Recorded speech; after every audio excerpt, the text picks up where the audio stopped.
Hi everybody! So today we're going to be looking at a tarot deck. I thought I would do a tarot deck review for you, and we're going to be looking at the Wild Unknown deck and guidebook. So this is written and illustrated by Krans, and this one I believe is the special keepsake box.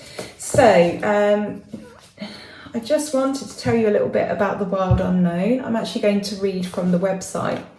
So the Wild Unknown is a series of 4 oracle decks created by artist and author Krans. The now iconic imagery of the Wild Unknown tarot was hand-drawn and self-published by Kim in 2012. As its global popularity continued to rise, the deck and guidebook were released with HarperCollins in 2016, landing on the New York Times bestsellers list. The Wild Unknown Tarot is now available in over 10 languages, with a new pocket-sized edition published in 2021. I didn't actually know that. Kim has since created the Wild Unknown Animal Spirit deck, the Wild Unknown Archetypes deck, and the Wild Unknown Alchemy deck. And it says here that Kim Krans is a visionary artist and prolific creative, influenced by a wide range of mystical traditions. When asked about her approach to creativity, Kim stated, "I'm a shape-shifting, multidisciplinary artist who creates doorways to the imagination, to other realms. My job is to make the portals too beautiful to resist, so people slip through without realising it. What I'm truly interested in is the power of image and the power of ritual to transform the individual and the world." So I thought I'd just take you through an unboxing of the Wild Unknown Tarot so that you can have a look, and maybe this might help you decide whether you would like to invest in it. And I think this is a really, really beautiful deck. I bought this some years ago, but I have to be honest, I'm just a real stickler for using my Rider-Waite-Smith deck. Whenever I do a reading or, I pick a few cards out for myself, I use this deck, I've had this since I was, about 15, 16. And it just holds so much of my energy and my journey that I like to use these cards. But that said, all decks are different and all have ways of prompting feelings and intuition and insights out of you. And some of the cards in this deck are just so beautiful and so evocative. So this is the keepsake box. So it's got the sleeve and it's got this lovely, I think it's slightly magnetic, it's got this lovely box. And it says inside, "May you always be on the inner quest." Isn't that lovely? May you always be on the inner quest. It's got this really helpful ribbon, so you can pull the guidebook up, and then underneath the guidebook are the cards, and they're actually boxed. So I haven't had a look on the internet. Oh, and there's like the little infinity symbol there in the bottom of the box. I haven't had a mooch about on the internet prior to making this video, but I'm assuming you can probably just buy the cards boxed like that with the book, I'm assuming. So let's have a little look in the book, and there's all sorts of information on doing readings, what to ask, shuffling, cutting. And then there are some spreads, so let's have a look. Oh yeah, a card a day, and then there are some spreads. So there's like a past, present, future. There is a clarity spread, connection spread, Celtic cross spread, year ahead spread, reverse cards, last thoughts. So there's plenty in there. If you're just starting out with tarot, there's plenty in there to sort of get you going. Lots of information. Year ahead spread. So there's loads. However, I would say this is probably quite a difficult quite a difficult deck to begin with. Now, of course, you could just buy this and you could, you know, it's got the meaning of the cards in here. And of course, you could just learn this deck.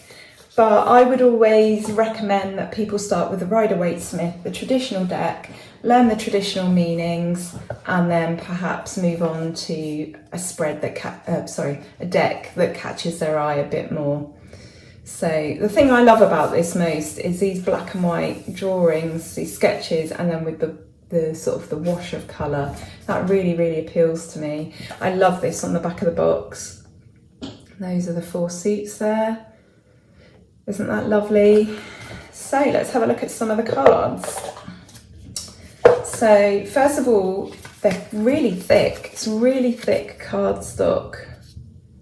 It's really beautiful. So the deck actually feels a lot bigger than some other decks. So let me just compare my Rider-Waite-Smith deck to the Wild Unknown. And you can see it is marginally thicker.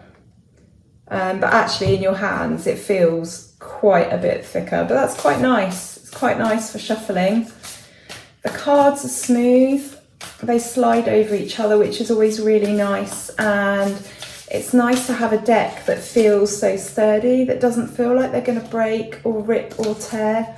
I have come across some other decks that have really thin and flimsy cardstock, and to be honest, there's no joy in working with those at all. You know, you want to have sturdy cards, and these are really nice to shuffle. Love the snakeskin pattern on the back. And this design here is actually showing up better on this screen than it is to my eye actually, so that's quite interesting. There's almost like a circular thing here, but when I look at that I can't really see that, so that's interesting, isn't it? And then the cards themselves, so they are like black and white ink drawings with the colour. And they're really, really beautiful. And some of them are really basic like this, but they're just really evocative. He's lovely. What's that one? The tower. That's really nice, isn't it? That's a tree that's been hit by lightning and it's on fire. You know, isn't that just amazing imagery? That says it all, doesn't it? It doesn't have to be a brick tower. It can be a beautiful tree that has spent years and years and years growing and evolving and becoming this magnificent beauty, and then it just gets hit by lightning and then, you know, is on fire, and that's the end of that. So that's really, really beautiful imagery there. Yeah, Wheel of Fortune, isn't that nice with this sort of web that's been weaved? And this is what I mean about how these cards really get you thinking. You know, when we think of the Wheel of Fortune, we think, you know, what is up must come down, what goes around comes around. And this just illustrates that lovely, in thinking that, you know, we're all interconnected. And, you know, whatever web we weave, whatever actions we do, will eventually, you know, come back round to us. So that is really lovely. I find that when I'm looking at a deck, I want to look at the sun card and I want to look at the moon card. And usually how I feel about those two cards is, you know, is usually a good indicator of whether I like that deck or not. So let me find that. The Hanged Man, an upside down bat, isn't that lovely? The Two of Pentacles, beautiful butterfly. And I really feel like these plants and these animals, you know, they're really good symbols for, you know, being included on these cards. I love that, the sun and the moon there on that one. Okay, let me find the sun and the moon.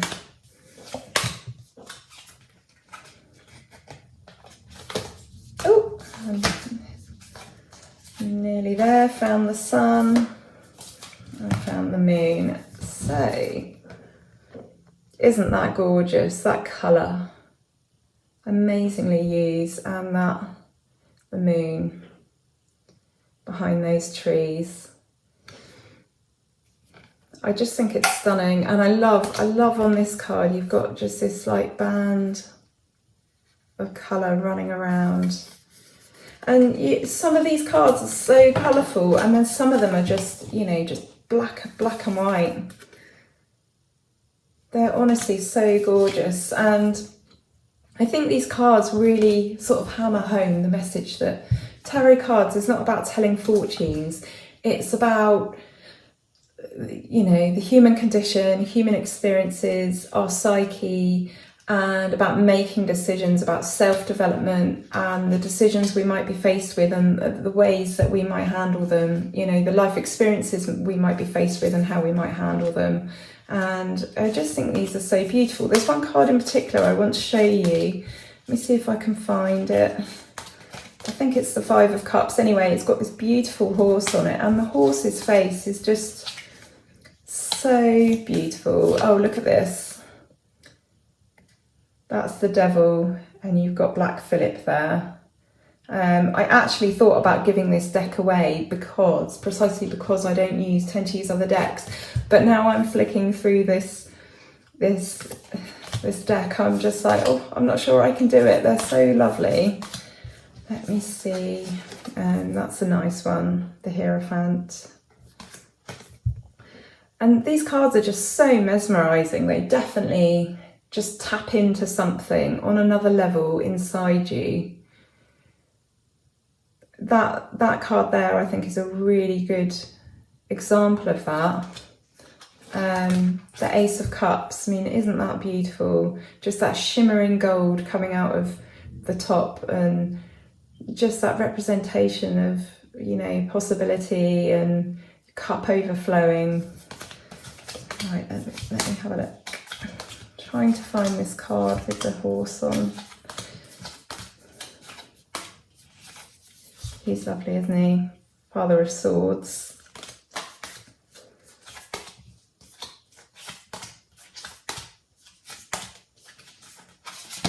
I'm not going to be able to find him, am I? I've probably gone past him. Or he's going to be the very last card. No, there's the Lovers. Let me know in the comments if you have this deck and what you think of it. Oh, Strength. Now that is another card that I base my purchases on. I really love the Strength card, and isn't that such a beautiful, beautiful example of this card? I love what Kim Krans has done with this one. I just think of Aslan out of the line The Witch in the Wardrobe when I look at this card. I think he is so majestic and beautiful, and he's just the perfect reminder of the strength within us that we can call upon if we need to. Oh yes, it is the Five of Cups. I think that is the most beautiful card, possibly the most beautiful card in this deck actually, from just my perspective. So I thought I'd have a look on whose name I'm not going to use, but one of the large marketplaces online, and have a look at the reviews for this deck. And there are over 20,000 global ratings for this deck, and it's been given 4.8 out of 5 stars, so that's not bad, is it? So I just was going to have a little look at some of the reviews to see what other people said. So we got one here. I totally recommend this deck. It's changed my life completely. It is so special, so pretty. I've never seen such a special tarot. As soon as I held it in my hands, I knew it was special. It seems as though it's coming from the depths of another world, a magical world. If I should describe it with one single word or phrase, I would actually call it the magical deck. This deck speaks from its own heart, it seems. The answers it gives are very deep, real, sensitive. Each time I need a final answer to something, I know it will give it to me in a way that none of my other tarot decks would. When I use it, it feels as though I'm also travelling somehow, somewhere deep down into the depths of a magical space. And they've also written that the quality of the deck is very good, sturdy.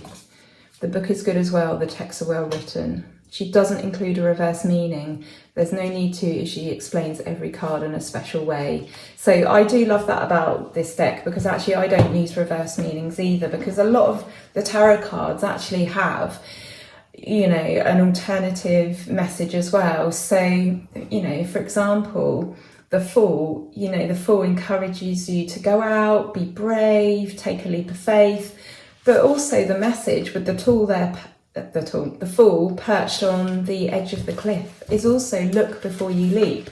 You know, these, I don't want to call them negative meanings, let's call them opposite meanings. They, you know, reverse meanings. No reversal is necessarily needed. So yeah, I don't tend to use them. And I like that about this deck. Other people are describing this as evocative as well. Stunning. I mean, look at this one with the eyeballs and the worms and more maggots. Isn't that beautiful? So yeah, so I highly recommend this deck.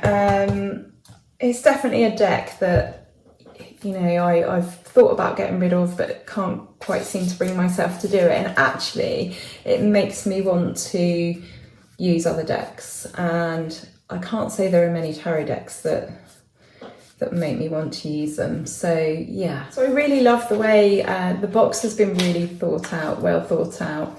There's a ribbon here that the cards sit on top so that you can get them out easily. I think that's a really nice attention to detail. And the box itself is really thick cardstock. And there's a message here as well, which I missed when I was opening them up. And it says, "Welcome to the world unknown tarot. You'll find no wrongs or rights inside this box, only mirrors for reflection. Open your mind, draw a card and have fun on your journey." And Kim Krans has literally thought of everything here. Isn't that lovely? And then it all just fits back together really nicely. It's just such a joy, this deck. And that fits in there, and again, that helps you bring, this ribbon helps you bring the cards out, and the book sits on top of that as well, so that you can pull the book out without damaging the corners. And yeah, the book's really thick as well, thick cardstock. So yeah, I really recommend this deck. If you want to try something new, if you want to try a deck that's really striking and evocative and just seems to reach into the darkest, deepest recesses of your soul, yeah, highly recommend this. And I think since I've been doing this video, I've decided that I'm gonna drop my Rider-Waite-Smith cards, well, not drop them, but just not use them for a while, and have a go with some other decks, and you know, just expand my tarot practice that way. So thanks for joining me. I hope you enjoyed that. If you end up buying this deck, let me know. If you use this deck already, let me know what you think. How does it work for you? Is it accurate? Does it pull any punches, or is it gentle with you perhaps? Does it give you the answers you need? What do you think of it? I'd really love to hear. And I'll be back soon with another video. Have a great week all. Take care. Bye bye.